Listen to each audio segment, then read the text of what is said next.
Welcome back to College Football Addiction. Locked on Big 12's Drake Toll with us today.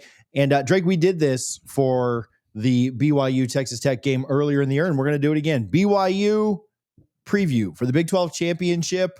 Has to feel good to get there. Now, I know they're a big dog, and I know that nobody believes in them. Shocker on that, right? Like they've been doubted for 2 years at this point. Yeah.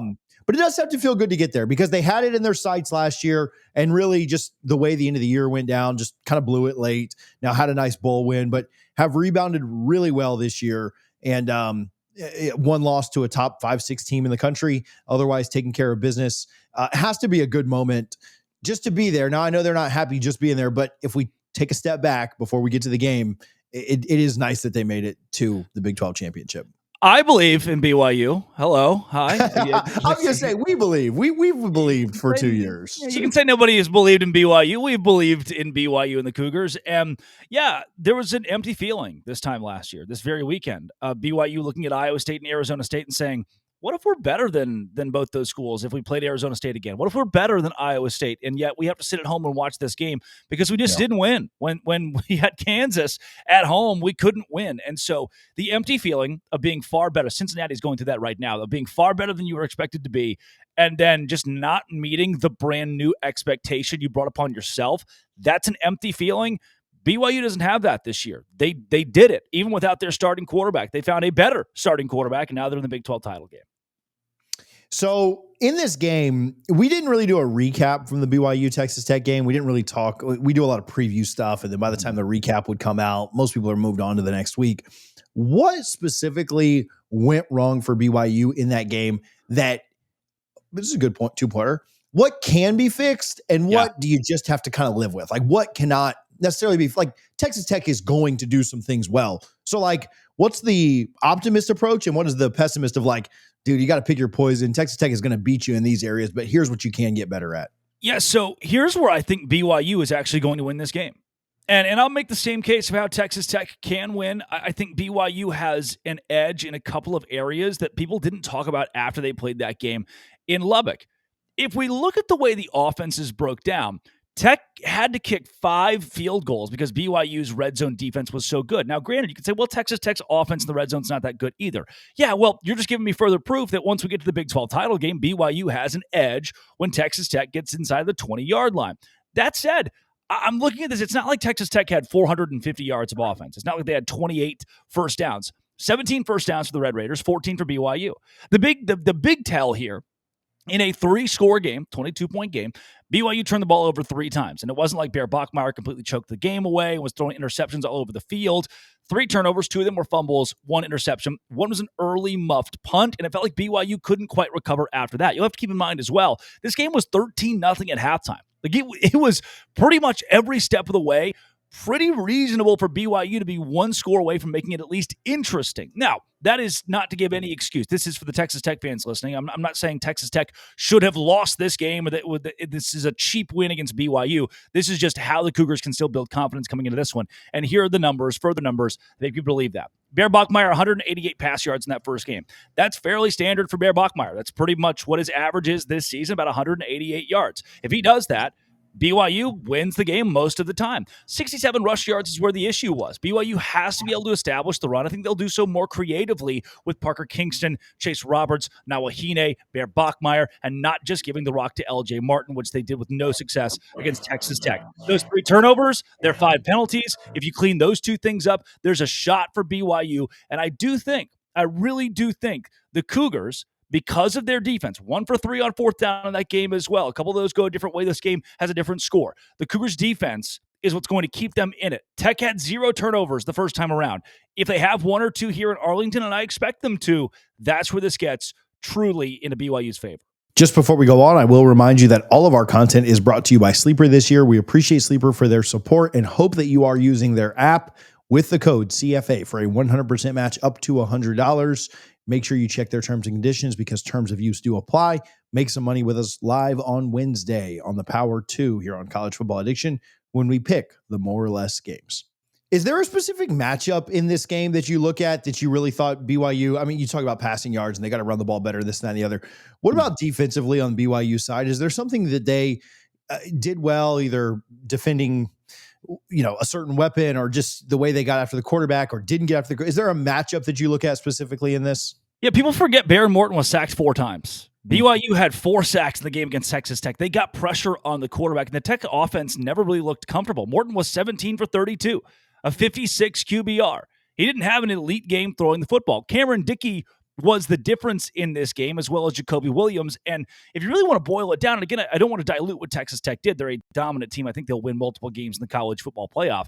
But Dickey had a 33-yard run, and Jacoby Williams had a 43-yard run. So out of Tech's 149 yards running the football, half of that came on 2 carries. There are 2 plays that you omit from this game, and all of a sudden, it looks a whole lot different. And those that big rush play, specifically the big rush play for Cameron Dickey, had a big touchdown in the second half, is what ultimately put the game away. I think defensively, BYU is fine. They only allowed 2 touchdowns against Texas Tech and continued, due to turnovers, to set the Red Raiders up in plus territory. Because of that, Texas Tech had offense on a silver spoon and still couldn't get the ball efficiently into the end zone. The BYU defense needs to make little to no adjustment. I thought Jay Hill did a really good job against Tech. And look, if we're going to point to one area where BYU is going to struggle, it's the offense, because Texas Tech's defense is that good. But if I think about, hey, exploitation of a matchup here or there, the linebackers, Jack Kelly, Isaiah Glasker, and even going into the D-line of Keanu Tanavasa, those are guys that got penetration against Texas Tech in the first matchup between these two teams. We saw sacks from Isaiah Glasker. We saw 2 sacks from Jack Kelly in that game. We saw one from Siali Sarah, and that's where if Sarah or Tanuvasa, Kelly to Glasker are as good as they have been or as good as they were in that game, BYU can step up and be really solid. Big picture, I know Texas Tech fans maybe don't want to hear this, maybe Utah as well, but big picture, it'd be best for the league if BYU won this, and there's really no question about it, huh? Yeah, absolutely. If you're Brett Yormark, you're rooting for BYU, and that's bar none. There is zero opportunity, I think, right now, the way that we look at this, to get BYU into the college football playoff as an at-large. As tough as that is to hear, as tough as it is to say, there's no level of campaigning that seems to work. An 11-1 Power 4 team is being held out of the college football playoff, no matter how much of an injustice that is. And so, if you're the conference, you want 2 playoff teams. If you're the conference, what you really would love to see is, let's say BYU does beat Texas Tech.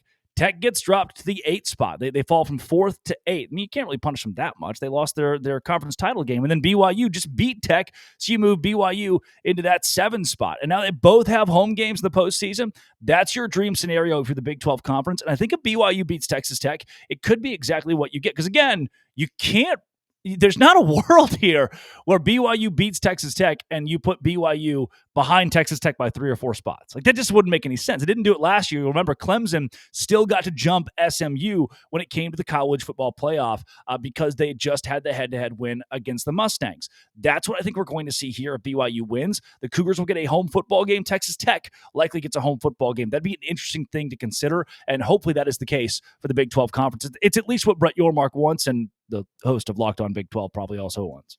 I would like to see BYU there too. I'll say that. I think they'd be a very entertaining watch. I think that, just even in some of the results, right? Like, you look at that UCF game and they're down 14-0 and they go on a 30-0 run. You're just like, well, cute, for the 5 or 10 minutes that it lasted.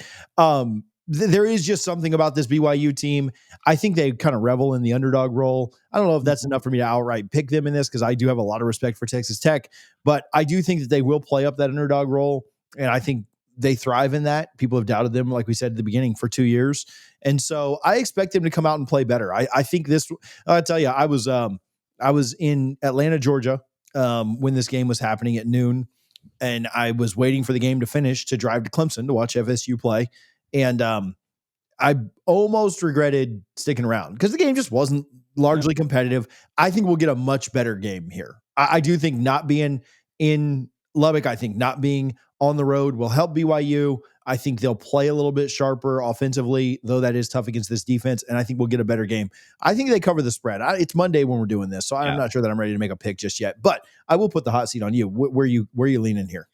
Yeah, I think that BYU defensively, they're 2 turnovers away from a very different game in Lubbock and on a neutral site where this will be 55-45 BYU fans, 50-50 BYU and Texas Tech. And you can argue that most of the Texas Tech alum live in Dallas. Yeah, a lot of LDS members, a lot of the Church of Jesus Christ of Latter-day Saints and BYU alum live in Dallas as well, and they're all going to pack the stadium. I think it's a great thing for the Big 12 Conference that these two teams are going to play for the Big 12 championship from an exposure standpoint. Here are the numbers. BYU's defense, number 28 against the pass. Texas Tech, number 53 throwing the football efficiency-wise. From an efficiency standpoint, BYU, number 55. Efficiency-wise against the run, Texas Tech, number 107. You look at the way that Texas Tech's run the football this year, and it's a lot of big plays and spurts. If BYU can turn over Texas Tech twice, if BYU can limit the large runs, and again, it's a big if, but if they do that, the Cougars can win this game. And TJ, I think right now BYU certainly covers. I'm not ready to say they're going to win this game, but I think BYU has a much stronger edge than a lot of people expect. I've watched every game in the Big 12 in football this year, every Texas Tech, every BYU game. And I think the Cougars have a much better shot than the 13.5-point underdog line that they're being given right now. Our next video will be the Texas Tech side of the preview, and then we've got a video coming out later tonight on some of the Kalani Sitake rumors. So make sure that you are subscribed to both College Football Addiction and Locked On Big 12. We appreciate you guys for tuning in. Drake, thanks for hanging out. Always.